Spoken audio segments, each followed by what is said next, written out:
Sama kayak kita bawa anak-anak ke masjid. Ini anak-anak kita ni, kalau seandainya tiba-tiba dia memecahkan dan merusakkan peralatan milik pribadi orang lain, itu orang tuanya bukan minta maaf, tapi ganti.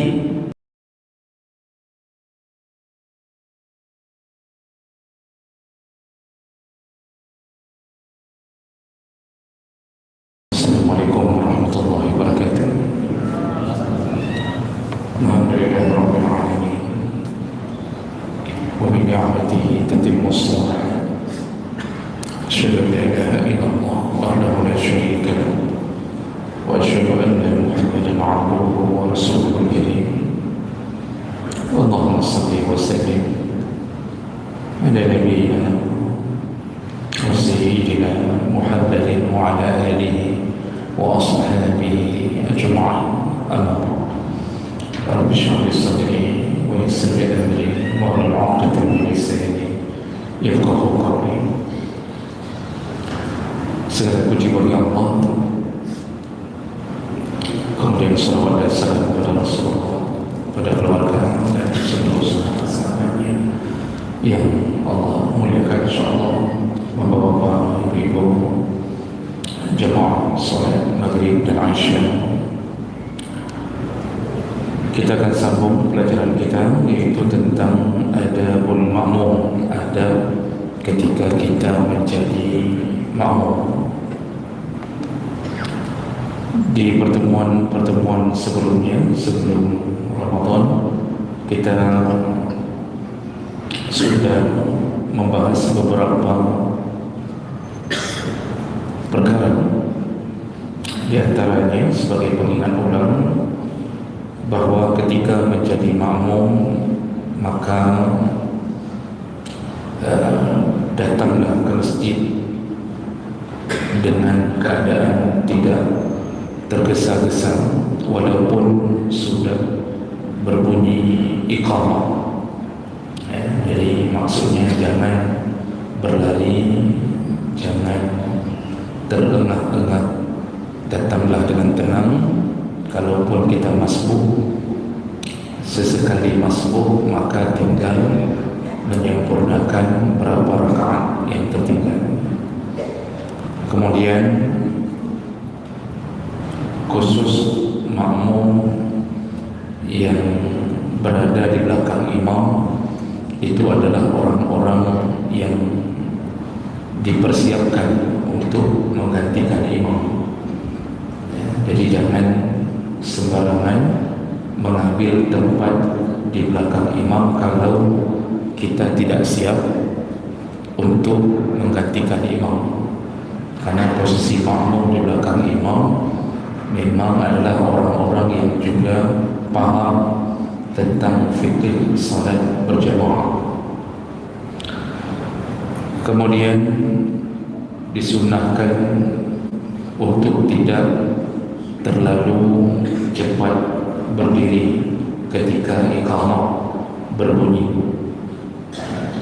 Jadi sudah kita jelaskan, ini sekedar mengingatkan ulang dulu pelajaran kita yang dulu, bahwa disunahkan ketika azan, ketika iqamah dikumandangkan, maka kita tidak perlu tergesa-gesa untuk berdiri.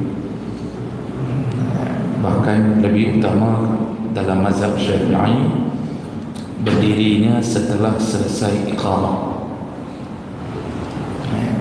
Dan kalau menurut mazhab lain juga hampir sama. Kita sudah jelaskan bahwa kalau Hanafi menyunahkan kita berdiri pada kalimah hayya 'alal falah. Kalau Maliki boleh di awal, boleh di akhir iqamah. Kalau Hambali itu disunahkan berdiri pada kalimah qad qamatis shalah. Itu semua merujuk pada hadis Nabi. Kata Rasulullah, la taqumu iza uqimatis shalah, la taqumu hatta tarawni.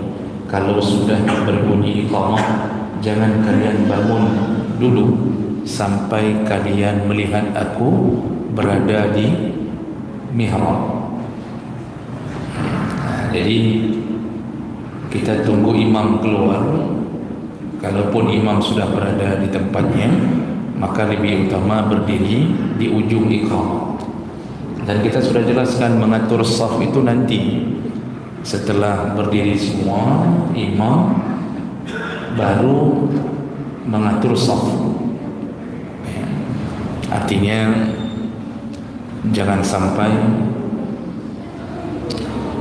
imam tergesa-gesa bertakbir, melakukan takbiratul ihram, atur saf dulu, artinya paling kurang mengucapkan saf rapi atau sufufakum wa'tadilu, begitu. Kemudian ada berikutnya, kalau sudah iqamah maka jangan lagi melakukan salat sunnah bagi yang belum melakukannya. Kalau sudah iqamah jangan lagi melakukan salat sunnah bagi yang belum melakukannya. Tapi bagi yang sedang melakukannya, itu berada di antara dua kondisi. Kalau dia sudah berada di ujung solat, maka segerakan solatnya. Tapi kalau dia masih berada di awal solat, misal dia salat qabliyah, berada di awal solat, lalu bunyi iqamah, maka lebih utama memutuskan solat tersebut, batalkan solatnya, lalu bergabung bersama imam. Itu lebih utama. Kemudian, dan itu ada hadisnya, jemaah maka Allah SWT. Lalu kemudian ada makmum berikutnya, jangan memesan atau membooking tempat tertentu di masjid. Jadi jangan menandai tempat khusus di masjid. Jadi merasa bahawa tempat itu tidak boleh berdirinya makmum yang lain. Artinya dia kadang-kadang menandai dengan meletakkan sajadah atau meletakkan ridaknya, meletakkan kopiahnya, sehingga orang-orang mengatakan bahawa jangan di situ tempat sipulan, itu makruh. Tidak baik menandai tempat di masjid, karena masjid adalah hak milik Allah, dan siapapun yang lebih dahulu, dia yang lebih dahulu berhak untuk memilih tempat. Nah, kemudian yang terakhir yang kita bahas adalah sebelum solat rapikanlah saf. Itu tadi seperti kita sebutkan, imam sebelum takbiratul ihram itu merapikan saf, sabar, kanan kiri lihat. Setelah saf rapi baru dia melakukan takbiratul ihram. Baik, kita lanjutkan.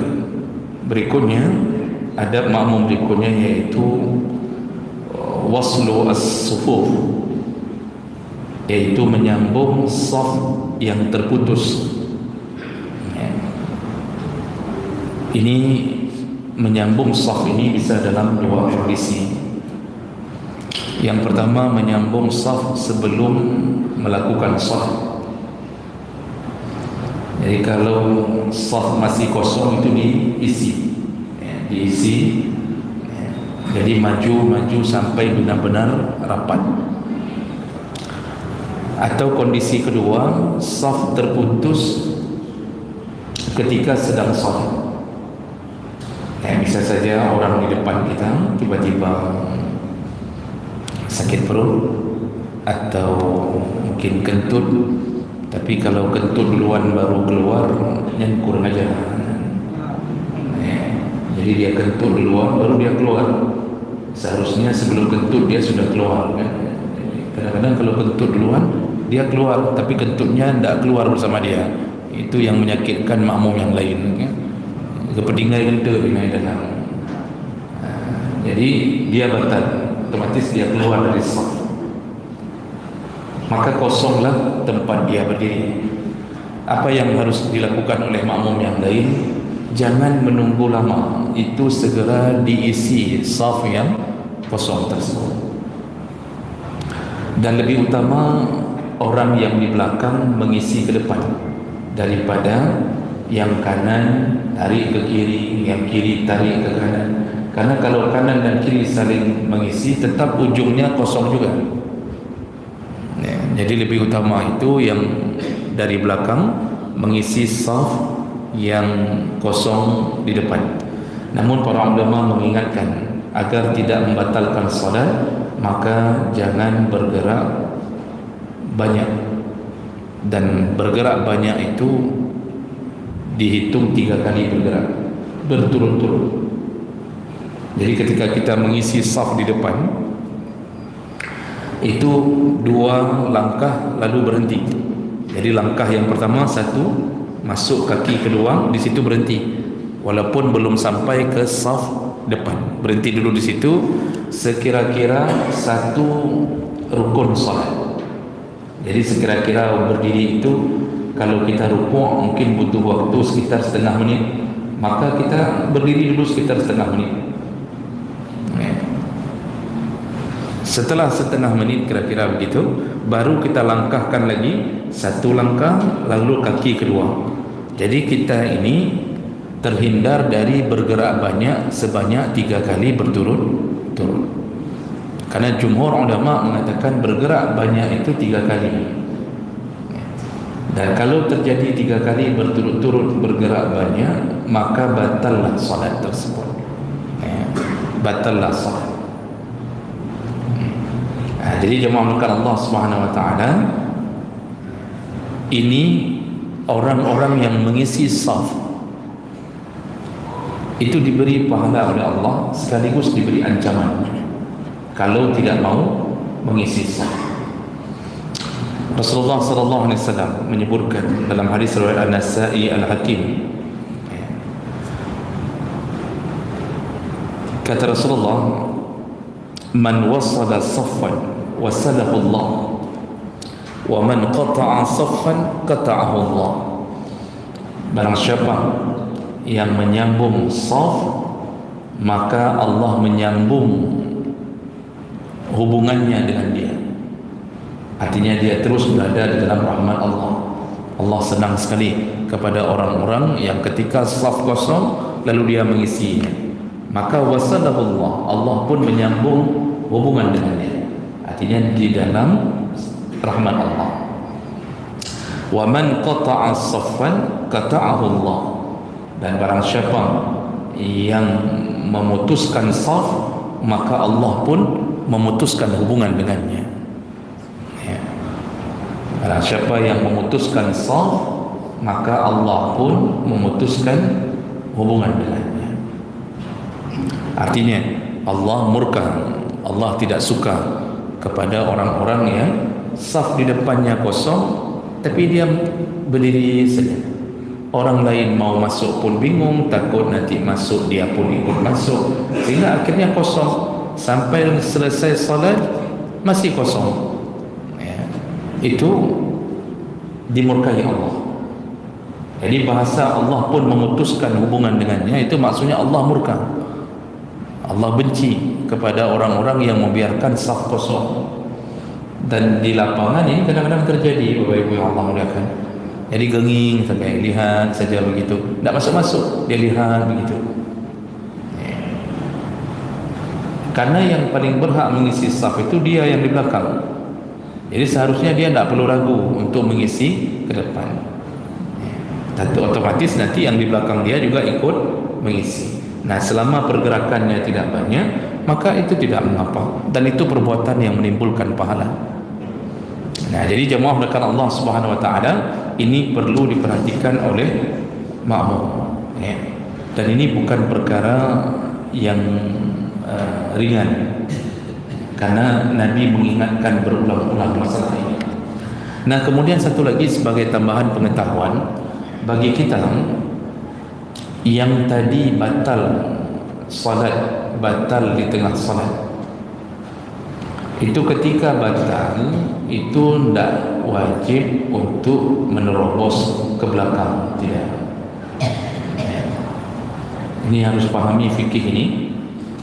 Bagi kita yang batal di tengah salat, itu tidak mesti harus menerobos ke belakang. dibolehkan untuk berjalan di depan saf para makmum yang lain ke samping. Jadi sesama makmum itu tidak disebut dengan berjalan di depan orang salat. Jadi kalau ditanya orang, bolehkah kita ketika batal salat kita langsung masuk ke samping begitu? Jadi masuk langsung ke samping atau ke kanan, ke kiri? Boleh. Semua ulama mengatakan boleh. Mana dalilnya? Yaitu kejadian pada Ibnu Abbas. Ibnu Abbas pada suatu hari mendatangi salat berjamaah. Ketika berjamaahnya bukan di masjid Nabi, sedang berada di dalam perjalanan. Jadi Nabi melakukan salat berjamaah. Nah, Ibnu Abbas datang dengan kudanya, lalu kemudian beliau menerobos saf dengan kudanya. Jadi beliau datang dari, misal contohnya dari kanan, langsung masuk ke dalam saf orang sedang salat dengan kuda-kudanya. Kuda atau keledai dalam hadis tersebut, baru ditambatkan kudanya di pohon yang ada di sebelah kiri. Jadi sudah diterobos duluan, lalu beliau tambatkan kudanya, baru beliau ikut salat bersama. Selepas salat tidak ada satu pun sahabat yang komplain, dan Nabi pun tahu tapi tidak mengatakan apapun dan tidak menegur apapun. Dari situ para ulama mengatakan sesama makmum itu dibolehkan untuk melintasi orang yang sedang salat. Itu Ibnu Abbas belum salat saja tapi dibolehkan. Apalagi kita yang sedang di dalam salat bersama, maka tidak mesti kita terobos ke belakang. Silakan kita berjalan ke samping, ke kanan, ke kiri, silakan. Cuma pastikan dulu kanan kiri kita ada pintu. Beda jaju nentruk kedih bintis begitu ke sana bintis juga. Jadi enggak kita temukan pintu, itu kan kebodohan kita. Jadi kalau misal di sana ada pintu, di sana ada pintu, langsung saja. Dan hati-hati, jangan menginjak kacamata dan HP orang. Kalau itu terjadi, itu minta peking. Sama kayak kita bawa anak-anak ke masjid. Ini anak-anak kita ini, kalau seandainya tiba-tiba dia memecahkan dan merusakkan peralatan milik pribadi orang lain, itu orang tuanya bukan minta maaf, tapi ganti. Ini kadang-kadang orang tua anaknya kan ada yang tipe anak itu memang tipe lahir dalam keadaan super ekstra aktif, lagi sabun. Jadi betul-betul aktif sekali dalam solat itu, jalan ke sana, jalan ke sini. Pak, diinjaknya kacamata orang. Pak, kacamata itu bukan ratusan ribu kadang-kadangnya. Ini gagang haji mentang kadang-kadang $1,500. Tergantung. Kalau kacamata miliknya para PNS itu bisa sampai segitu. Kalau milik para P3K mungkin ya ada 2,000 kan. Jadi jemaah melakukan Allah SWT itu gagangnya saja, belum kacanya terinjak. Itu orang tua begitu dikomplain, itu jangan mengatakan bahwa ya kayak manalah kita buat, itu kan anak-anak yang mereka kan tidak paham. Betul, mereka tidak paham, orang tuanya yang harus paham. Jadi jangan mengatakan kiban roh anak doang pegat lagi. Apa anak doang pegat? Bayar. Anak doang pegat bayar punya orang. Jadi kalau orang bilang ni kayak mana kacamata saya, bayar. Ini kebiasaan orang tua, kadang-kadang anaknya yang melakukan, dia tidak bertanggung jawab, padahal anak itu masih di bawah bimbingan dia, kecuali anaknya sudah berumur 45 tahun, yang itu baru ada urusan kita lagi. Makanya hati-hati, Pak. Bukan masjid tidak melarang membawa anak-anak, tetapi tetap orang tua, apapun resiko, itu orang tua tanggung jawab. Anak-anak kencing di masjid, itu tidak boleh orang tua tiba-tiba langsung melarikan diri, langsung tiba-tiba hilang. Anak-anaknya hilang, orang tuanya hilang. Tidak kasih tahu panitia. Akhirnya orang berapa sudah basah kencing bau di atas ambal, kemudian tidak ada yang tanggung jawab. Oh anjing gue, kasih tahu panitia, Pak di sini ada kencing. Lagi maaf, apa yang harus saya lakukan? Itu seharusnya, oh bawa ke laundry atau cuci. Cuci itu berapa satu ambal, Pak? Bukan mudah. Ini kadang-kadang berapa kali kejadian. Saya tidak tahu di masjid ini, di masjid lain. itu ada yang kencing di atas ambal anaknya, kemudian orang tuanya tidak mau tanggung jawab. Padahal ambal itu ketika dicuci, kalau dicuci ke tempat pencucian ambal itu, karena ambal model tebal besar itu sampai 500 ribu satu ambal cuci. Kalau kita cuci sendiri tidak kering-kering, sampai bau, mengeluarkan bau yang luar biasa. Seharusnya orang tua mengatakan berapa ongkosnya ya, biar saya bayar, tidak apa-apa, biar saya bayar, tidak apa-apa, bawa sebentar saya bayar, itu okey. Ini hati-hati jemaah melakukan Allah SWT. Masjid tidak melarang anak-anak untuk dibawa ke masjid, karena memang melatih anak-anak mengenal masjid bagus, tetapi harus tetap di bawah pengawasan dan kontrol daripada orang tua. Haji barang kahwin, sehingga kita begitu mudahnya meminta panitia untuk, ya ini kan urusan BKM masjid segala macam. Hanya begitu juga kalau tadi anak-anak kita menginjak-injak kacamata orang, ada 10 HP diinjak, iPhone semuanya, bayar menumpah, bayar semuanya itu. Nah, ini hati-hati sedikit bagi mereka yang Allah takdirkan punya anak yang aktif. Ada juga yang model diberikan anak yang kalau kita dudukkan di satu tiang sampai kita besok pagi balik lagi dia masih di tiang itu bila ada. Nah, itu bagusnya dibawa ke psikiater.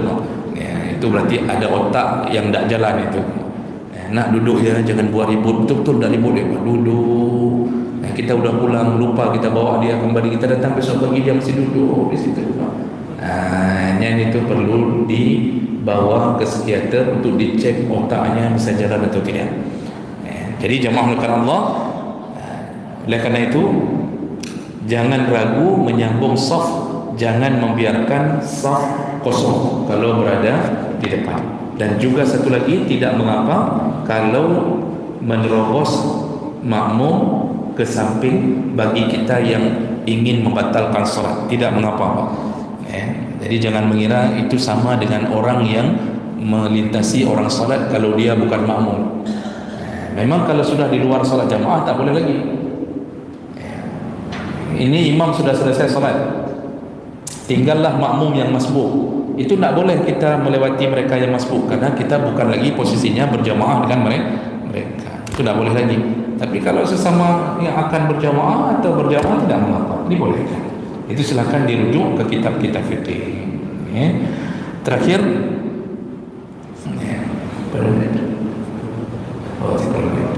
ya sudah, saya berhenti dulu. Silakan Bapak Ibu kalau ada hal yang ingin ditanyakan. Tidak ada, baru kita sambung.